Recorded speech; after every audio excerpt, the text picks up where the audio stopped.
the first single we released, and it's actually not about lavender at all. I feel like it's about all of the in-between moments during our time touring Europe back in 2018 for our world tour for Changes, our first little album, bless that. And funnily enough, it came from 2 different demos put into one, melded into one to make something Super strong. song. That old trick. Next one is Actors. actors.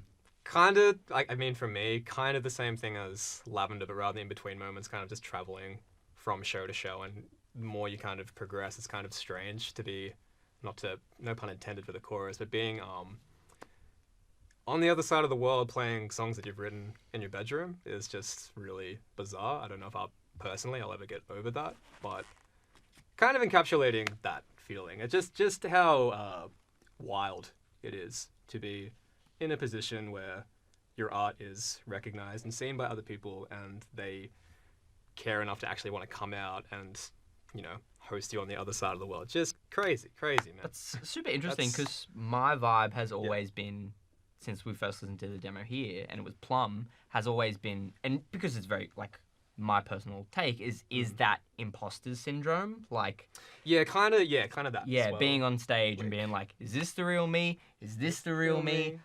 Who am I? Do I deserve to be up here, kind of thing? Yeah, Maybe definitely we're that just too. actors, as they would say. Yeah, we that's are. actors. And that's actors.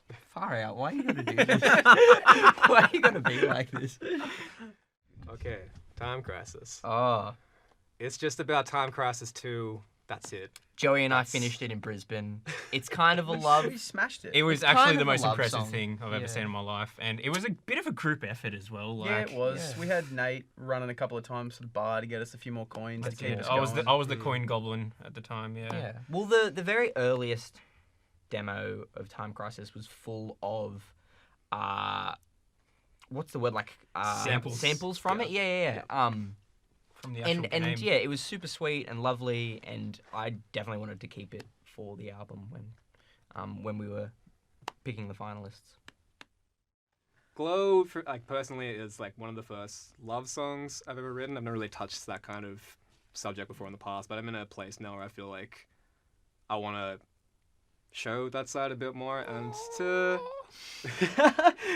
it's kind of that feeling because a lot of this album is sort of based on us touring Europe and all our experiences and how that shaped us as people and as a band. Glow is kind of that feeling of coming home and just seeing that special someone in your life, and they sort of just take up all that space in the moment. You're just focused on them, and there's nothing else. And yeah, it's a cute song. I hope you So sweet. have a nice It's also time. very fun to play from my perspective. I really like playing it. It's one of my favourite on the album. Yeah. And that's cool. And that's Glow. Every time you say panache, I've had somebody be like, I love the name. And it's just a swagger, a sense of braggadocio, showmanship. And it's one I had to fight to keep on the album, to keep getting worked on. You just tried to throw it in the bin I constantly. know. And it was, I guess, in its first form, it was a very fast, very poppy kind of song. Well, similar to On it Your felt Own. it felt like On Your Own, but just a lesser version of that. And I was like, we already have so many guitar songs. Yeah. We don't. I we mean, don't there's need no such this, thing But as I'm too glad many that guitar kind of songs. I don't know, that persistence kept up, because it was good to be able to revisit that and interpret it in a different way by playing that initial chord progression, which I love so much. But it was like, how can I adapt that to the bass, and how can I make it funky and groovy? Yeah. And then it all just came out 2 weeks before we entered the studio. The Just rework was absolutely huge. Yeah. And having Creative Face and Sarah Sykes on there, Yeah. amazing. We'd been talking about doing collaborative stuff for ages, and when you put forward the idea of having them on it, we all kind of jumped on it, and then we spent so much time on that part B. There was the discussions about splitting into 2 separate songs. I remember that. Yeah. Yeah, Overall, it was just a lot definitely- of fun. The a lot of recording fun. It's process such was a- really fun as well. Yeah. Just such a it's- wild Yeah. card. yeah, of the it's fun album. to do something very different and to experiment, and I think we finished recording it, and we all loved just how not very like other stuff we've done it had been. And it felt really rewarding, Yeah, it I did. think. That brings us to the second half of the album with Something Here. You were just talking about time signatures one day at practice. You were like, we should try something in 2/4. And I was like, noted. Done. And I went home and I Yeah. wrote something in 2/4. Yeah, and we And we just just- grooved it out a few times, and it came together pretty quick, really. Yeah. It went from first form to final form, really. Yeah, it just That was stayed it. a groove. Yeah. Yeah. It's Uh, just a fun jam. I feel like it helps kind yeah. of balance that dancey element Yeah, that I feel it's like I wanted good. to explore a bit more. It So, also always felt like the middle point of the album. It felt like Mm. conceptually and just its vibe was always the middle point of the album. Yeah, it's a good breather, I think, on the album. That's still a nice groove, and I'm sure some people it's going to be a standout for them. I hope so. I hope so. Mr. and Frugal. that's Something here. something here. Ego. Don't get me started about ego. It's a good song. It It's is, a good but God, song. it So took us glad- so long to get there. I'm so glad we persisted with Mm. it. It was. It was the first song I think that we started recording for this album. We recorded at the same sessions as On Your Own's and- first and demos. Take Care, which was Mm. Health back Yeah. then. But it was just stuck in demo purgatory for so long, and none of us really knew what we wanted out of it. We wanted this slow building track, but we couldn't make that happen, and then it turned into this very almost anthemic kind of poppy song in the end. Yeah, and Like- it had that I had the switch up towards the end, like the bridge or the outro. yeah, We yeah. were like, do we keep that or do we like scrap it and turn that into another song? Like, Yeah, I think that's definitely one that Oscar Dawson helped Mm, with big time. production the most to really give that song a bit of a home and to help us work out what we wanted to do with it. A lot of the tracks in that song come from the demo itself as well. Actually, we used a lot of Yeah, guitars that he- were yeah. from the first demo. Funnily Mm. enough. Because Very we just interesting. couldn't recreate the vibe again. Like the demo just had it. So Solid gold, baby. we go back. And that's ego. There you There go. you go. Next up is Peaches. Which Yeah, this song. Been your favourite, right, Joey? Yeah, it's firmly It one of my was, yeah. favorite songs on the So the album. demo was July 21st or Yep. something. May I was, 21st? May. or May, May 21st. Yeah. something Yeah. like that. I was mucking around with synth and got some ideas together. I didn't think much of it at the time, but I just sent it through to the chat, and I think Joey, you were really kind of attached to Yeah. that sound. You just Yeah, played I really liked heaps. It started off heaps more like tropical, really synthy. And then it pretty well got binned because I guess stylistically it was just different to everything else Yeah. that was coming together on the album. And I stuck to it a little bit and really wanted to bring it back. And then once It we was sort your of panache. Good, 'cause yeah, then it I was just my version of workshopped panache, that I guess. Like a Jake little had. bit more, and then Yeah. it kind of felt Yeah. there's some kind of pocket or something it slipped into. Yeah. It was and funny. We made so many changes to it that we then were like, oh, we need some of that original Original, demo like Yeah. inserted back into it, and Yeah, so got definitely. like a happy medium in the end. Yeah. What would you say it's kind of about, Campbell? Like a lot of the songs, it obviously has a bunch of duality to it, and my take In is a, probably very different from yours.